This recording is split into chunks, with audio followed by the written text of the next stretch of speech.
Right, you're welcome back. It's time to take a look at Buhari's performance, President Muhammadu Buhari's performance in agriculture in the last 2 years. Exactly. The point there is agriculture was one of areas everyone has looked up to when it comes to diversification of the economy and taking all the attention from oil. Now, following the slump in oil prices, diversifying the economy was an option the Buhari-led administration keyed into. And one area that was focused on is the agricultural sector with the grow what we eat and eat what we grow campaign. Yes, indeed. Now, this gave birth to loan initiatives, a boost in rice production, cheap fertilizer prices, among others. Now, how well has the Buhari-led administration fared in ensuring food sufficiency for all Nigerians in the past 2 years? Joining us now is an agri-business consultant, African farmer Mogaji. Good morning, and it's good to have you on the show again. Good morning. Good to see you again, too. Yes, President Buhari did say that Nigerians must stop paying lip service to agriculture. We cannot continue to rely on oil as a single source of income. To what extent do you think he has delivered on that particular statement? Well, I believe they're on course. The evidence shows that they're doing the right things, especially building the pillars. So by the end of this year, we would be able to give a very good assessment of what has been done. But they focus a lot in developing the pillars that will hold the castle. Oh, okay. Now, there was this agriculture promotion policy between 2016 and 2020, which seemed to give a roadmap, a comprehensive roadmap of how things are going to be, how things can work, and all the challenges that can come in between and all of that.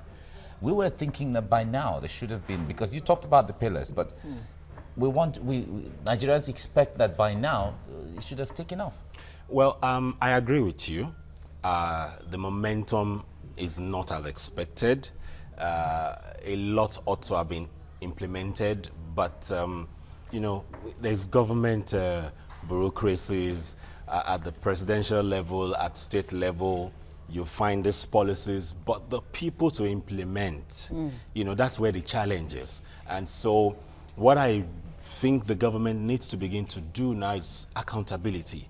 There must be consequences for whoever does not do the job. Let me, take a case in view yesterday, even in this Lagos state of today. I went to seek for a hall. A foreign organization approached me. They want to do empowerment on agriculture for youths and, private sector professionals. So I went to make inquiry on a hall that belongs to a government. And a lot of money has been spent in that facility. And I just asked, is the date booked? They said, we can't tell you. Okay, how do they say go and write application? How do I know if if the date is available so I don't waste my time? They can't tell how much is the venue. We can't tell you. In this Lagos, that's really strange. The government has put in money in the infrastructure, but sometimes the people, and this organization just said, let's also contribute. And just gave a window of 30 days. Can you pull it together? And I said, why not? So most times, the challenge is not from the government. It's from the people. And you see, in the last few weeks, the acting vice president has been, really emphasizing on the fact that the public servants and co need to up their game and plug into. And make sacrifices. Yes, and make sacrifices. A lot of people are not receiving that too well. Now, speaking of youth empowerment that you just talked about, many people expected that agriculture will be the catalyst, or that the youth actually will be the catalyst to turn around agriculture for Nigeria. Are you seeing enough being done in that direction? I'm not seeing enough being done in that direction.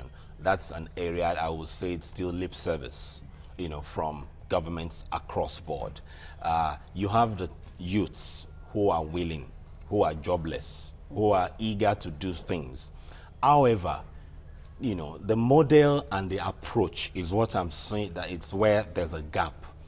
The youths are there saying there's no job. The government is saying we would empower them. But the model required to engage the youths, even the government is not engaging it. We're using the same old approach. The youths of today They're different from youths 10 years ago. You know, when I speak, I joke about before you heard youth say, I want to hammer. But now the language is, we want to blow. So they want to get even the nothing. hammer is too slow. Yeah, the hammer is too slow now. So the model required, you can't bring agriculture as a process to them. You bring the value chain of sales, marketing. But how do you really make agriculture attractive to the youth? You show them so that the they are figures. really passionate about it. You show them the figures. All the youths, unfortunately, the youth across Africa, I'm on different projects across West Africa, and it's the same. You know, you just need to show them the money. This is how much you can make. Now, the money attracts them. You now show them the process. Yeah, but the process is one thing that not all of them are interested in. Now, however, you know, they say if you want to catch a monkey, you may need to behave like a monkey. You know, so don't take them through the whole process. The average youth now the attention span is very low. So don't say you can start from A to Z. Tell them this is where you can make fast money, buying and selling. And you will see that because they want fast money. And the ones who grew up in families that show that, oh, you have to wait, process, they will go into the other value chain of production. So show them where you can make fast money, and then you cut their attention and now show them the process, and everybody will find you know, their level. So when you're sieving sand, you know, it comes at different level, and at the end of the day you find the big stones stay in the sieve. So there needs to be an approach that the youths understand, and it's not that you just cook up what I call lab to field, which is you cook it up in the office and go and dish it out on experiment if it will work. We don't have time for experimentation again. This year, food prices is going high, and it's going to gradually get worse. You know what, let me paint a picture for you since you're talking about figures. Indonesia alone made $19 billion from exporting oil. We're talking about palm oil in 2013 alone. And you can be sure that some of the palm oil would have come to Nigeria. Now, this was a country that in the 1800s up to the early 1900s, Nigeria was providing 75% of global palm oil. Now, how can we return? And taught Malaysia how exactly. to farm palm oil. How can we return to the good old days?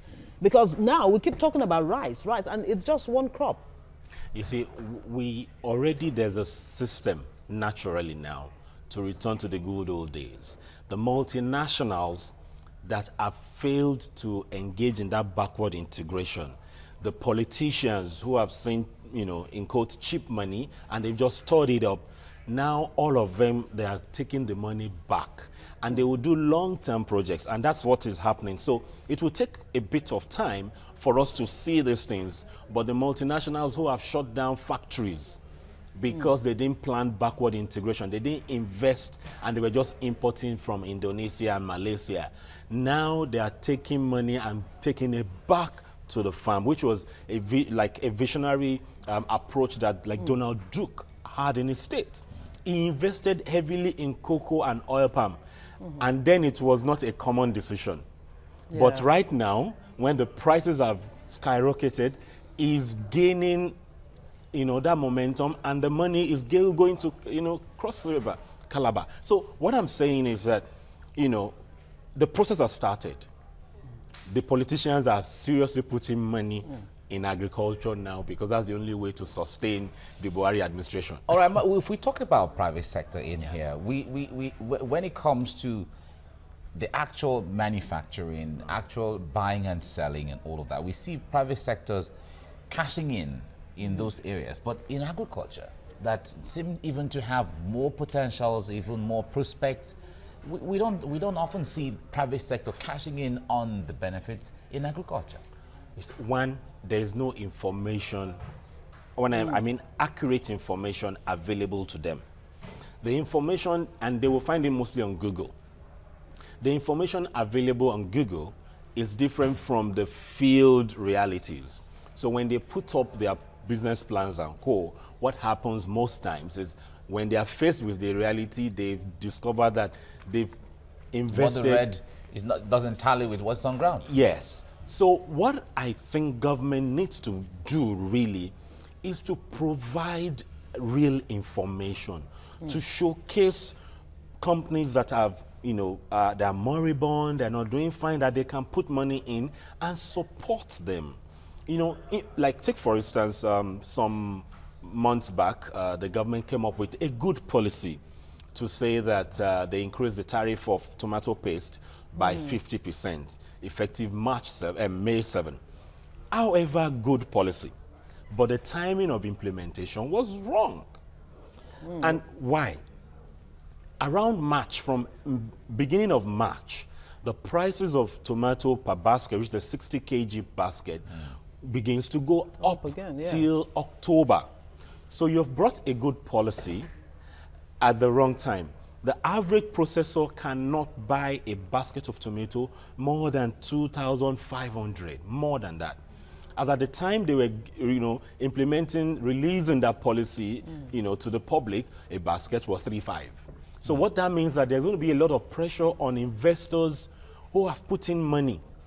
And so more people will also run into that sector that, oh, government is doing this, let's go and produce. And speaking of tomatoes, I know in the course of the last 2 years, we had this tomato Ebola, where it obviously made tomatoes go up so much. And then you have this local manufacturer who we're told had to shut down his tomato paste company to take the company elsewhere.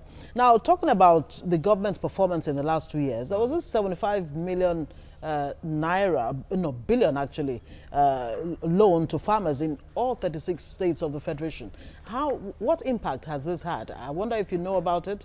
And I can tell you, from the books and offhand, any loan disbursed by government doesn't eventually get to the farmers, to the real farmers. It's still the same. This loans, it's still the same story in the last 15, 20 years. So how do you ensure that these funds actually get to the appropriate quarters? Okay, but before we allow you to respond to that, we actually have this report now. Acting President Professor Yemi Osinbajo was in Calabar, and he says Nigerians can produce what we eat. Listen to this. Exporter of cocoa in Africa. And that's why we believe that this country can be a country where we grow everything that we eat and we make everything that we use. There's no reason at all why we cannot be self-sufficient in practically anything in this country. All right. Produce what we eat. Self-sufficiency. Should that even be the first goal before we talk about exporting this and getting foreign exchange and all of that? Producing what we eat is #1 priority, because that would help, serve as a catalyst for export and value addition.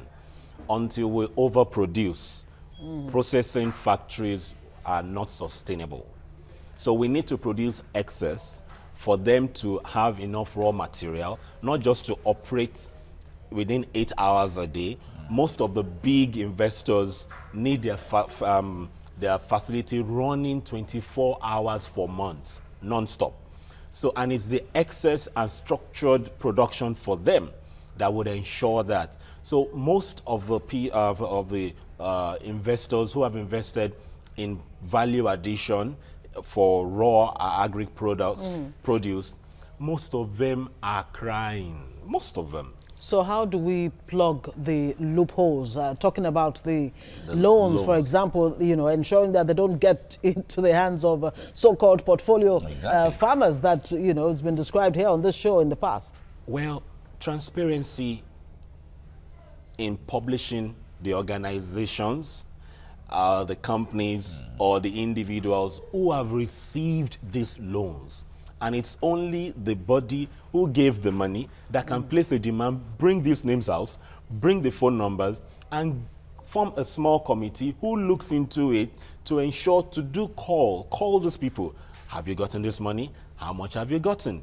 And to set up another entity that goes for monitoring and evaluation to actually see. There are two different things. To disburse the money is one. to get the money to the right people is two. And the third is even the people you are giving the money to ensure that they use it for what needs to be done is the third one. So a robust, and I've said it over time, a robust M&E monitoring and evaluation unit needs, to be put together in every government projects, such that everything that needs to be done is done. All right, African Farmer Mortgagee, thank you very much for coming on the program this morning. Thank you. Thank you for having me. Thank you.